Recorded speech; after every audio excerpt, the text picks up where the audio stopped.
नमस्कार, मी विशाल परदेशी. सुरक्षा कवच या विशेष भागामध्ये आपलं सगळ्यांचं स्वागत. एक महत्त्वाची बातमी ज्याने आपण सुरुवात करतोय. भारत बायोटेकच्या कोवॅक्सिन या कोरोना प्रतिबंधक लसीची 2 ते 18 वर्षे वयोगटातील मुलांवर आता चाचणी करता शिफारस करण्यात आली आहे. दुसऱ्या-तिसऱ्या टप्प्यातील तपासणीची शिफारस करण्यात आली आणि ही चाचणी दिल्ली, त्याचबरोबर पाटणा इथल्या एम्स आणि नागपूरच्या मेडिट्रीना इन्स्टिट्यूट ऑफ मेडिकल सायन्ससह विविध ठिकाणी केली जाईल.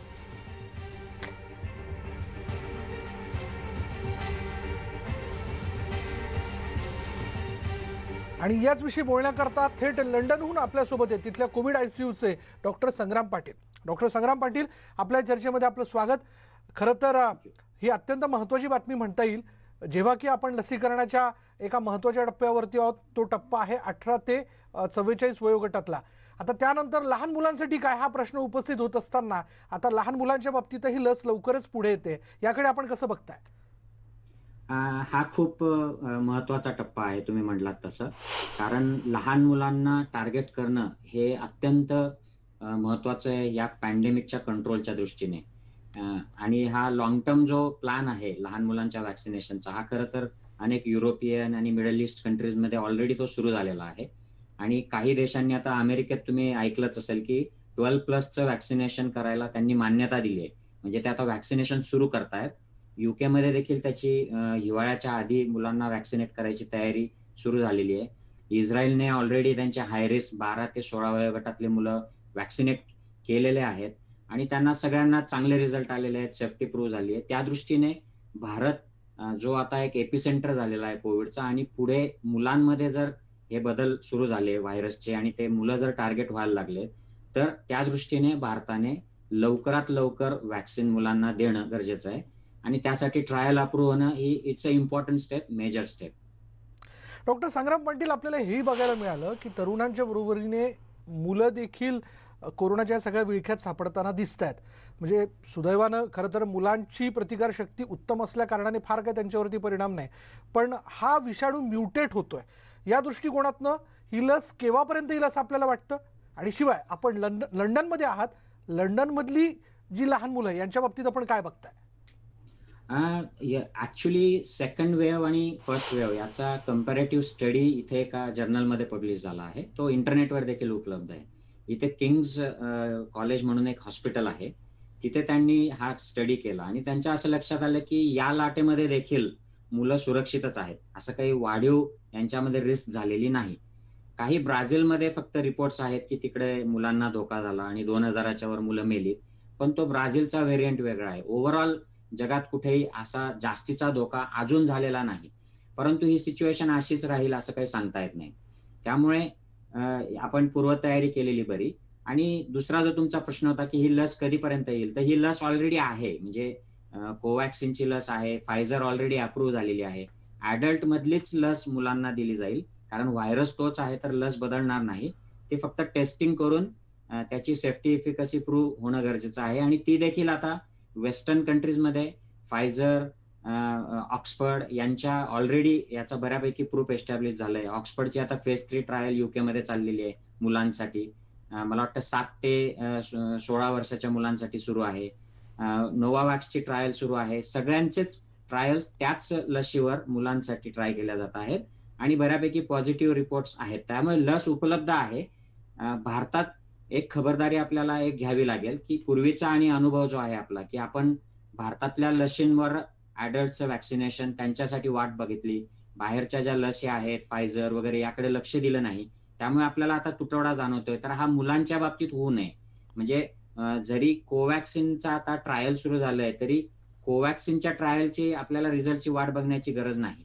ऑलरेडी फायझर, मॉडर्ना, ऑक्सफर्ड यांच्या लसी उपलब्ध आहेत देण्यासाठी. ऑक्सफर्ड म्हणजे आपल्याकडची कोविशिल्ड. तर इतर देशांचा जो अनुभव आहे तो जसाचा तसा आपण इम्प्लिमेंट करू शकतो.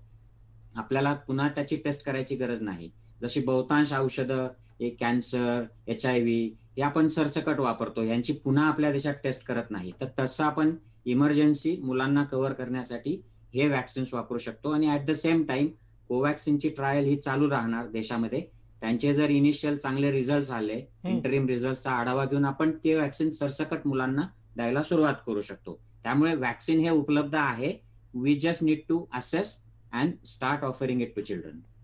डॉक्टर संग्राम, आपल्याबरोबर या चर्चेमध्ये जे रुग्णालयाच्या डीन डॉक्टर पल्लवी सापळे या देखील सहभागी होत आहेत. बरं डॉक्टर पल्लवी सापळे, आपण स्वतः बालरोग तज्ज्ञ देखील आहात, त्याच्यामुळे अर्थात लहान मुलांच्या संदर्भात लवकरच लसीकरण सुरू होणार हा मुद्दा आपण फार जिव्हाळ्याने समजू शकता. कसं बघता आपण याकडे? नाही, लहान मुलांना लसीकरण म्हणजे अजूनपर्यंत मेजॉरिटी लसी आपल्या देशात तर लहान मुलांनाच दिल्या जात होत्या. आणि तिसऱ्या लाटेचं जेव्हा एक्सपर्ट्स इंटरप्रिटेशन करतायत, ऑफकोर्स त्याला काही ठोस कारण नाही देता येत, पण असं सगळ्यांचं म्हणणं आहे की जर तिसरी लाट एक तर येणार की नाही, आणि जर आली तर सगळ्यांचं वॅक्सिनेशन झालं असेल तर कदाचित 18 वर्षाच्या खालच्या मुलांना ट्रायल चालू आहेत. ही बालरोग तज्ज्ञ म्हणून मला पर्सनली खूप महत्वाची गोष्ट वाटते. आणि लहान मुलांना प्रोटेक्ट करणं खूपच गरजेचं आहे. त्यामुळे लसीकरण सुरू होणाऱ्या ही बालरोग तज्ज्ञ म्हणून आणि कोविडच्या विरुद्धच्या लढाईसाठी नक्कीच हे आपल्याला सगळ्यांसाठीच आनंदाची गोष्ट आहे. डॉक्टर पल्लवी, जेव्हा याचं टेस्टिंग सुरू करण्याच्या संदर्भात परवानगी देण्यात आलेली आहे, दिल्ली, पाटणा आणि नागपूर या ठिकाणी असणाऱ्या काही महत्त्वाच्या ठिकाणी मुलांवरती या लसीचं परीक्षण जे केलं जाईल, काय गोष्टी यामध्ये लक्षात घेतल्या जातील असं आपल्याला वाटतं? म्हणजे काय क्रायटेरिया असतात?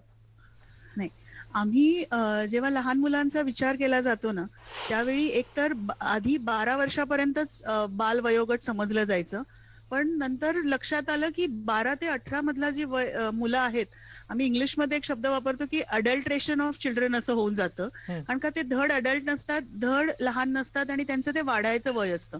त्यामुळे काही औषधं असतील किंवा काही असतील, ह्याचे परिणाम लहान मुलांवर वेगळे होतात. काही गोष्टी आपण मोठ्यांना एक सरधोपट डोस देतो की 1 गोळी दिवसातून 3 वेळा, पण लहान मुलांचं तसं नसतं. त्यांना काही औषधं ही वजनाने द्यावी लागतात.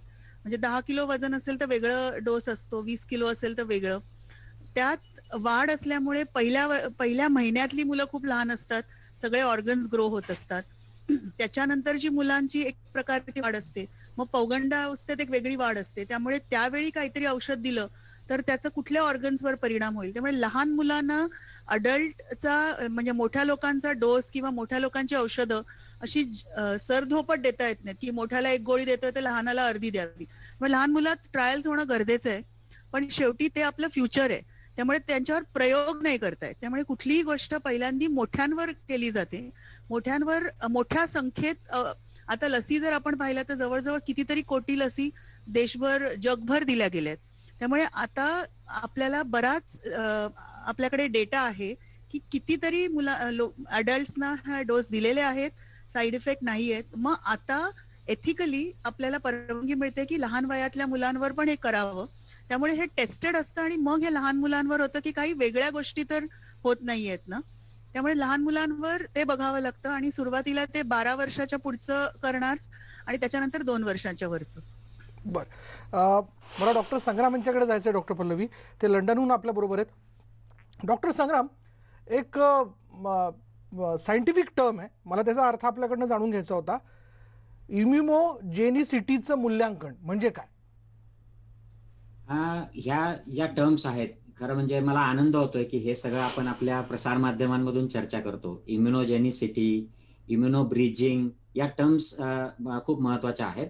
इम्युनोजेनिसिटी म्हणजे जसं आता मॅडम म्हणल्या, पल्लवी मॅडम म्हणल्या की जसं ॲडल्ट्समध्ये एखादं वॅक्सिन दिल्यानंतर त्याचा इम्युन रिस्पॉन्स जो तयार होतो ॲडल्ट्समध्ये, उदाहरणार्थ त्याने पेशी स्टिम्युलेट होतात, आपल्या पांढऱ्या पेशी, बी सेल, टी सेल, आणि बी सेल स्टिम्युलेट झाल्यानंतर अँटीबॉडीज तयार होतात.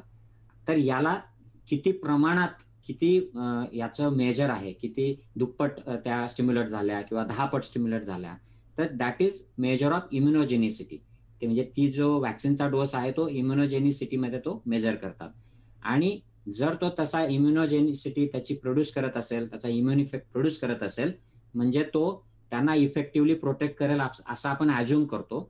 परंतु त्यासाठी फेज 3 ट्रायल आपण घेतो आणि प्रत्यक्षात ते टेस्ट करतो की फेज 1 आणि फेज 2 मध्ये जे इम्युनोजेनिसिटी मेडिसिनने दाखवली ती फेज 3 मध्ये प्रत्यक्षात त्यांना प्रोटेक्ट करते का.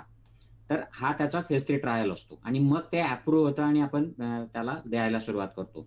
पण दुसरी एक टर्म इम्युनॉलॉजी आणि वॅक्सिन्स मध्ये वापरतात, ती म्हणजे इम्युनो ब्रिजिंग. म्हणजे ऍडल्ट्समध्ये वॅक्सिन आता टेस्टेड आहे, सेफ आहे, प्रोटेक्ट करता आहे, आणि मुलांमध्ये देखील त्याची इम्युनोजेनिसिटी आहे, म्हणजे त्यांना अँटीबॉडीज तयार होत आहेत, टी सेल बी सेल स्टिम्युलेट होत आहेत आणि ते सेफ आहे. म्हणजे ऍडल्टला प्रोटेक्ट केलं, ऍडल्टमध्ये इम्युनोजेनिसिटी आहे, मुलांना देखील इम्युनोजेनिसिटी आहे. म्हणजे आपण इमर्जन्सीमध्ये आपण असं अज्युम करू शकतो की हे वॅक्सिन मुलांना दिल्यावर ते मुलांना देखील प्रोटेक्ट करेल. आणि या इम्युनो ब्रिजिंग या प्रिन्सिपलवरच इस्रायलने त्यांचे जे हायरिस्क मुलं होते त्यांना वॅक्सिन करून देऊन टाकलं 12 ते 16च्या वयोगटामध्ये. आणि त्यांना लक्षात आलं की 600 मुलांना त्यांनी दिलं, ते छान प्रोटेक्ट झाले, त्यांचा जीव वाचला. आणि त्या आधारावरच आता या फेज 3 ट्रायल्स ऑक्सफर्डच्या, फायझरच्या सगळीकडे सुरू झाल्या. आणि आता ते पण प्रूव्ह झालं की मुलं देखील प्रोटेक्ट होत आहेत, सेफ आहे, इम्युनोजेनिसिटी मुलांमध्ये देखील येते आहे. म्हणून US मध्ये अप्रुव्हल मिळालं आहे. युरोपियन मेडिसिन्स एजन्सीकडे पण आता अप्रुव्हलसाठी ऍप्लिकेशन केलंय फायझरने. आणि इकडे UK मध्ये हिवाळ्याच्या आधी ऑक्सफर्डची लस मोस्ट लाईकली त्यालाही अप्रुव्हल मिळेल आफ्टर देअर फेज 3 ट्रायल. तर आय होप या गोष्टींचा अर्थ प्रेक्षकांना कळला असेल. डॉक्टर संग्राम, फार सोप्या भाषेत खरं तर आपण समजून सांगितलं. डॉक्टर पल्लवी, आपण स्वतः बालरोग तज्ज्ञ आहात. मी हे वारंवार यासाठी उल्लेख करतोय कारण हा विषय तुम्ही अधिक जवळून समजू शकता, डॉक्टर संग्रामही समजताय. मी एक पालक आहे स्वतः, आणि ज्यावेळेस आपली मुलं जी असतात त्यांचं लसीकरण हा जेव्हा मुद्दा येतो तेव्हा अर्थात आपल्याकडे एक फाईल असते आपल्या पिडियाट्रिशियनची, आणि किती वर्षानंतर कुठल्या महिन्यात मुलाला लस दिली पाहिजे हे आपण ठरवत असतो किंवा त्याचा एक क्रम दिलेला असतो. मग बऱ्याच वेळेस काय असतं की एखादी एक जी लस आहे ती वेगवेगळ्या 4 कंपन्यांची असू शकते.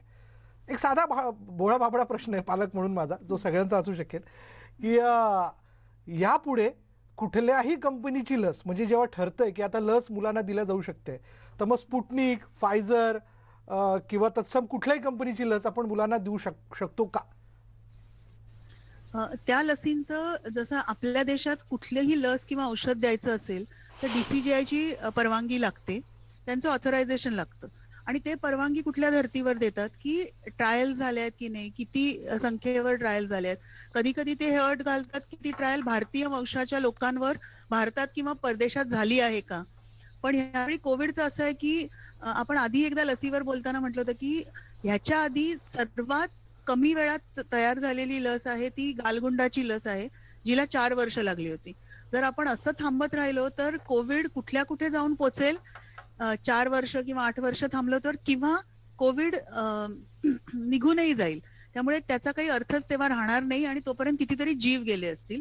त्यामुळे जी लस आपल्याला उपलब्ध आहे ती सेफ्टी ट्रायल्स मधून गेल्याशिवाय किंवा त्याचे अभ्यास झाल्याशिवाय त्याला परवानगी मिळत नाही. इमर्जन्सी ऑथरायझेशनचा अर्थ एवढाच असतो की कमी लोकसंख्येत किंवा कमी वेळात त्याला अप्रुव्हल मिळालं असतं. कधी कधी कमी वेळात पण भरपूर सब्जेक्ट्स मध्ये केलं असतं, म्हणजे कधी कधी 30,000 इव्हन लाखभर लोकात केलेलं असतं. त्यामुळे मी हे म्हणेन की जी लस उपलब्ध आहे ती घ्यावी. हे मोठ्यांसाठी आणि लहानांसाठी मी तेच म्हणेन. ज्यावेळी मला खरंच एक बुफे चॉईस मिळणार आहे त्यावेळी आपण नक्कीच बोलू की ही लस घ्यायची का ही लस घ्यायची. आता असं आहे की जी लस मिळेल ती लस प्रोटेक्टिव्ह आहे, पण ती कधी प्रोटेक्टिव्ह आहे की आपल्याकडे सध्या सगळ्या ज्या आहेत त्या 2 डोसवाल्या आहेत, त्यामुळे दुसऱ्या डोसच्या 10 दिवसानंतर ती इफेक्टिव्ह आहे.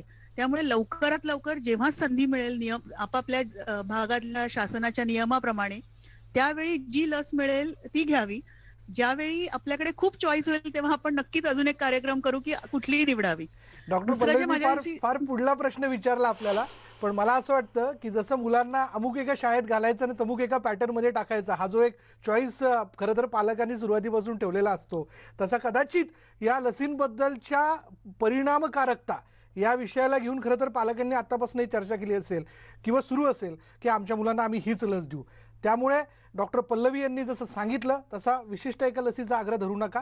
जी त्वरित DGCIच्या परवानगीनंतर लस उपलब्ध होईल ती आपल्या मुलांना देऊ करा. अधिक आपल्याला चर्चा करायची, मला डॉक्टर संग्राम यांच्याशी देखील बोलायचं आहे. वेळ झाली का ब्रेकची? ब्रेक घेऊयात. पहा फक्त न्यूज 18 लोकमत.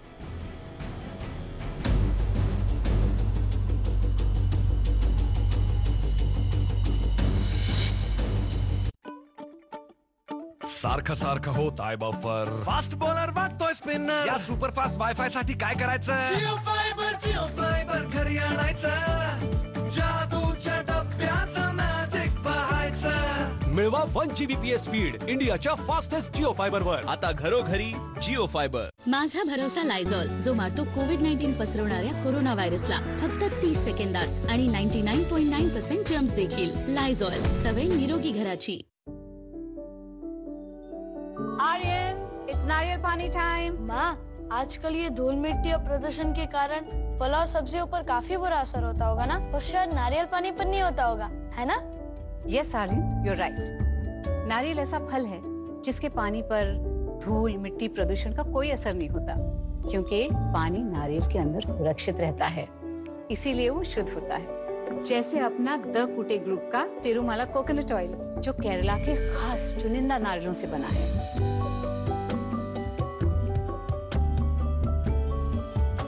अपने रिश्तों के साथ अपने भरोसे को भी मजबूत बनाएं। तिरुमाला कोकोनट ऑयल, हर बूंद में शुद्धता का विश्वास। Tirumala coconut oil by the Kutte group, keeping mankind happy.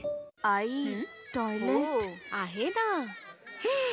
हा तर हार्पिकचा जमाना आहे. टॉयलेटला साफ नाही, स्वच्छ बनवायचं आहे. घट्ट निळा हार्पिकचा एक चक्कर. डिटर्जंटच्या तुलनेत हार्पिक काढतो कठीण डाग आणि मारतो व्हायरसेस आणि आजार करणारे जंतू पण. आजपासून साफ नाही, स्वच्छ. तेही फक्त 38 रुपयांमध्ये. आजार वाढले तर संरक्षण देखील वाढणं जरुरी आहे. म्हणूनच आम्ही बनवले नवीन आतापर्यंतचा सर्वोत्तम डेटॉल. हा व्हायरस आणि बॅक्टेरियासह 99.99% जंतूंपासून संरक्षण करतो. देतो उच्चतम TFM शक्ती आणि ताजा स्पर्श. डेटॉल, बी 100% शुअर. प्रत्येक नात्याची गोडी जपतो प्रेमाचा रंग सोनेरी. आम्ही आहोत गोवर्धन तूप, गाईच्या दुधापासून बनवलेलं शुद्ध तूप. महामारी मध्ये जेव्हा सर्दी खोकल्याचा जोर, झंडूबामने वाफ घ्या, श्वास घ्या. झंडूबाम, वाफ घ्या, श्वास घ्या. मी नेहमी डेटॉलवर भरोसा केला आहे. आता हे प्रमाणित आहे की डेटॉल कोविड-19 व्हायरसच्या विरुद्ध परिणामकारक आहे. प्रेमळ सावली आईच्या कृपेची. कोरोनाच्या विरुद्ध माझा भरोशाचा साथी. डेटॉल, बी 100% शुअर. कधी शर्टाला टॉवेल बनताना बघितलं आणि हा मोजा वाजवला ना जर्म्सने त्याचा बाजा. जेव्हा कपड्यांमध्ये इतके जर्म्स असतील जमलेले, तेव्हा एकटा डिटर्जंट हलका पडतो. म्हणून नवीन डेटॉल लॉन्ड्री सॅनिटायझर दरवेळी डिटर्जंटच्या सोबत हा करतो जर्म्स पासून संरक्षण आणि देतो संपूर्ण स्वच्छता. डेटॉल लॉन्ड्री सॅनिटायझर, परफेक्ट लॉन्ड्रीची नवी पद्धत. किचन और वार्डरोब के लिए अच्छे क्वालिटी का हिंज देना. ये लो, हैटिक का नया ऑनसेस हिंज. ऐसा क्या खास है इसमें? इसमें 10 साल की परफॉर्मेंस वारंटी है और ये सॉफ्ट क्लोजिंग भी है. ये देखो. अरे वाह. ये वाला रखो, मुझे भी ऑनसेस हिंज ही दो. German quality you can trust. आजार वाढले तर संरक्षण देखील वाढणं जरुरी आहे. म्हणूनच आम्ही बनवले नवीन आतापर्यंतचा सर्वोत्तम डेटॉल. हा व्हायरस आणि बॅक्टेरियासह 99.99% जंतूंपासून संरक्षण करतो. देतो उच्चतम TFM शक्ती आणि ताजा स्पर्श. डेटॉल, बी 100% शुअर. हार्पिकने दिला तुमच्या टॉयलेटच्या स्वच्छतेला ओपन चॅलेंज. आहे कोणात मोक्ष आहे. आजच डिटर्जंटने स्वच्छ केलं आहे. हे बघा, आज जेव्हा नवे इन्फेक्शन्स पसरून राहिले, टॉयलेटला फक्त साफ नाही स्वच्छ करायला हवं. हार्पिक 10X मॅक्स क्लीन, जो कठीण डाग काढतो, मारतो 99.9% जंतू आणि कोविड-19च्या कोरोना व्हायरसला. टॉयलेटला साफ नाही, स्वच्छ करूया. ए भाऊ, तुला बद्धकोष्ठता आहे का? लोक अशा गंभीर समस्येला सहजतेने घेतात. खास वनौषधीने बनविलेले पेट सफा आयुर्वेदिक चूर्ण आजच घेऊन या. पेट सफा पहिल्या रात्रीपासूनच असर दाखवते. याची सवय देखील लागत नाही. पेट सफा, सगळे रोग दूर. आम्ही चहा फक्त बनवत नाही तर सांडतो देखील आणि फ्रीजला खाणं भरवतो देखील. म्हणून तर इथे फक्त डाग नाहीत, जर्म्स देखील आहेत. म्हणून नवीन कॉलिन, जो शाईन करण्यासोबतच 99.9% जर्म्स देखील दूर करतो. कॉलिन, शाईन भरपूर, जर्म्स करतो दूर. आजार हातांनी देखील पसरतात, म्हणून डेटॉल हँडवॉश, जो देतो सामान्य हँडवॉशच्या तुलनेत 10 पट बेटर जर्म प्रोटेक्शन. एकटा डेटॉल हँडवॉशच आहे इंडियन मेडिकल असोसिएशन द्वारे प्रमाणित. डेटॉल हँडवॉश असेल घरी तर आजाराची भीती कमी. सोमवार ते गुरुवार रात्री 9 वाजता. हे कसं दिलं? बोला साहेब, काय काय दे? मला जरा अर्धा किलो कांदे हवे होते. मग बटाटे कोण तुझा बाप घेणार? वागू नको. अरे अरे असं नाही करायचं मला. महाराष्ट्राची हास्य जत्रा सोमवार ते गुरुवार रात्री 9 वाजता आपल्या सोनी मराठीवर. आजार वाढले तर संरक्षण देखील वाढणं जरुरी आहे. म्हणूनच आम्ही बनवले नवीन आतापर्यंतचा सर्वोत्तम डेटॉल. हा व्हायरस आणि बॅक्टेरियासह 99.99% जंतूंपासून संरक्षण करतो. देतो उच्चतम TFM शक्ती आणि ताजा स्पर्श. डेटॉल बी 100% शुअर.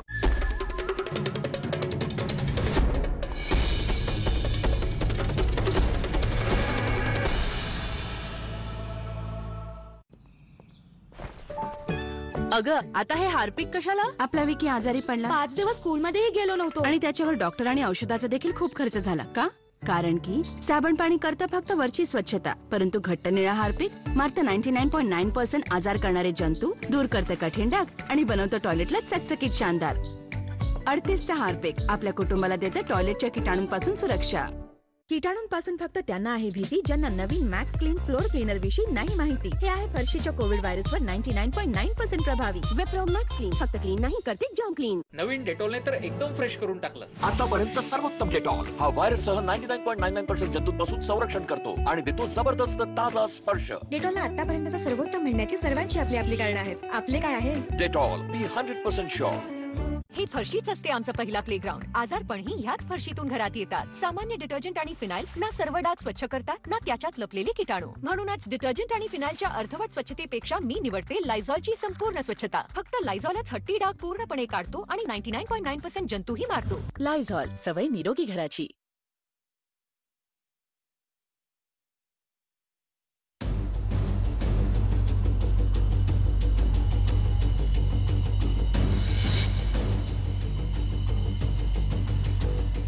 ब्रेकनंतर सुरक्षा कवच या विशेष भागात आपलं सगळ्यांचं स्वागत. आपण चर्चा करतोय ती एका फार महत्त्वाच्या बातमीला घेऊन. ती बातमी अशी आहे की आता लवकरच 2 वर्ष ते पुढील वयोगटातल्या लहान मुलांसाठी लसीकरण जे ते सुरू केलं जाईल. पण त्याबद्दलचं क्लिनिकल ट्रायल जे आहे ते सुरू करण्याच्या संदर्भात परवानगी देण्यात आली आहे. लवकरच ती मोहीम सुरू होईल. डॉक्टर पल्लवी आपल्याबरोबर आहेत, जे रुग्णालयाचे डीन. डॉक्टर संग्राम आहेत आपल्याबरोबर लंडनवरनं.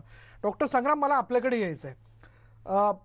आपण इस्रायलचं उदाहरण दिलं की जिथे लहान मुलांचं लसीकरण सुरू करण्यात आलं आणि ते संपवण्यात आलं. अजून असे कोणते देश आहेत जिथे लहान मुलांचं लसीकरण सुरू करण्यात आलेलं आहे? लहान मुलांच्या खरं आता सध्या ट्रायल चाललेल्या आहेत. इथे मुलांना जे हाय रिस्क मुलं जे आहेत त्यांना काही देशांनी कव्हर केलं. इस्रायल सारखे. अमेरिकेमध्ये आता 12+ साठी अप्रूव्ह झालेलं आहे. इंग्लंडमध्ये इकडे ऑक्सफर्ड विद्यापीठाची ट्रायल सुरू आहे आणि त्यात मला वाटतं 3-4 हजार मुलांचं एनरोलमेंट झालेलं आहे. फायझरने नोवावॅक्स वॅक्सिन, मॉडर्ना यांनी देखील मागच्या वर्षी डिसेंबरमध्येच अनाऊन्स केलं आणि त्यांच्या देखील एनरोलमेंट सुरू आहेत. तर या ट्रायल फेजमध्येच आहेत. आणि इस्रायलने मात्र ट्रायलच्या आधीच त्यांचे तिथले जे एक्सपर्ट आहेत, मेडिकल एक्सपर्ट, यांनी हाय रिस्क मुलांना प्रत्यक्षात कव्हर केलं. आता युरोपियन मेडिकल एजन्सीकडे अप्रुव्हल पेंडिंग आहे फायझरचं आणि त्यांना अप्रुव्हल जर येत्या काही दिवसात, आठवड्यात मिळालं तर जूनपासनं युरोपातले काही देश इन्क्लुडिंग जर्मनी हे देखील वॅक्सिनेशन सुरू करू शकतात, अशा बातम्या इकडे येत आहेत.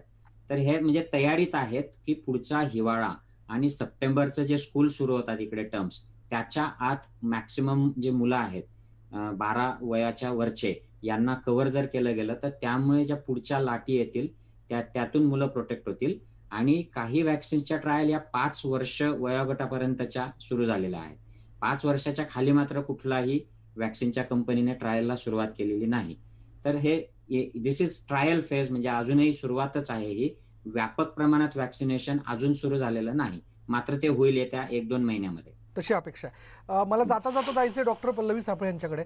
डॉक्टर पल्लवी, आपण आत्ता या क्षणाला दिवाणखान्यात बसलेल्या सगळ्या पालकांना कसं निश्चिंत कराल की अर्थात सगळ्या परीक्षणानंतरच ही लस जी ती मुलांकरता उपलब्ध होईल, पण ही सुरक्षित आहे, ती मुलांना दिली पाहिजे. आणि शिवाय एक आणखीन उपप्रश्न की आता येणाऱ्या काळात कोरोना राहील किंवा जाईल माहीत नाही, म्हणजे तो जायलाच हवा, आपण प्रयत्न करतोय, पण लहान मुलांच्या लसींच्या यादीत कोरोनाच्याही लसीचा समावेश असेल का, ती मॅन्डेटरी असेल का?